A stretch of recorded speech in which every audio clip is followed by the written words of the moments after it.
A reading from the Gospel according to John.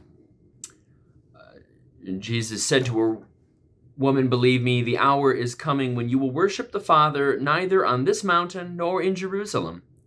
You worship what you do not know, and we worship what we know, for salvation is from the Jews. But the hour is coming, and is now here, when the true worshipers will worship the Father in spirit and truth, for the Father seeks such as these to worship him. God is spirit, and those who worship him must worship in spirit and truth." And the woman said to him, "I know the Messiah is coming, who is called Christ. When he comes, he will proclaim all things to us." Jesus said to her, "I am he, the one who is speaking to you." The Gospel of the Lord. Today on the Saint Day, we remember Henry Martyn in our season of saints. Henry Martyn, I find a remarkable story that I hope something we can all take something from. He was an English man, and in the 1800s, and was apparently just brilliant. He was one of those folks, if you've ever known one of them, that just seems like he was good at anything he tried to do. And I've known these people in my life where it seems like it doesn't matter what they apply themselves to, whether it's science or mathematics or languages or history, and they can do anything. And so then the big question is, what do they do with those gifts? So Henry Martyn was one of those people, and I think his family and those around him certainly saw how he could have used his brilliant abilities to go into law or medicine or politics, and you could have done whatever he wanted to bring glory to himself, to bring wealth into himself. But what he decided to do was use the gifts he was given to go be a chaplain in India.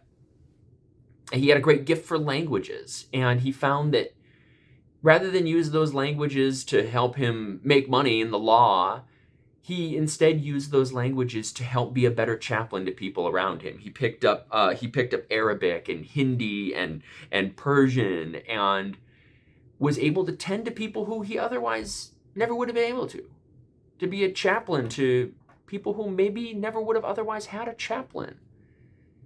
He went on to translate, it said, various parts of the Bible, the Old Testament, the New Testament, parts of the prayer book, the Book of Common Prayer, into all of these languages, into Hindi and Persian and Arabic, and spread the word to people who otherwise may not have ever had it.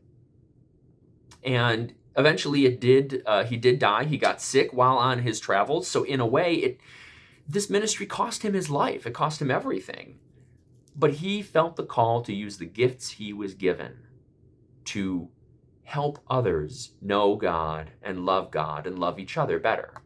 And I think that's the best way we could use any of our gifts. I disappointed quite a few people, just my own story, disappointed quite a few people in my own family when I didn't decide to go into law or politics and instead became a school teacher.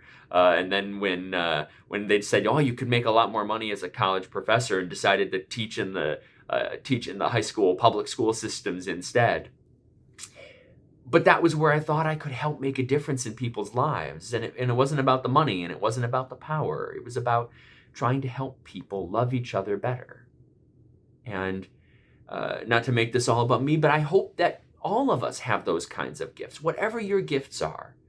Whether it's the gift of being able to sit and hear a good story with a friend, or a gift for mathematics, or you have a keen political mind, or you have an insight for problem solving or communication skills, or just you're a hard worker, or you're somebody who just has a knack for a good work-life balance. I mean, any of those are valuable skills that you can use to help the people around you love God and love each other better.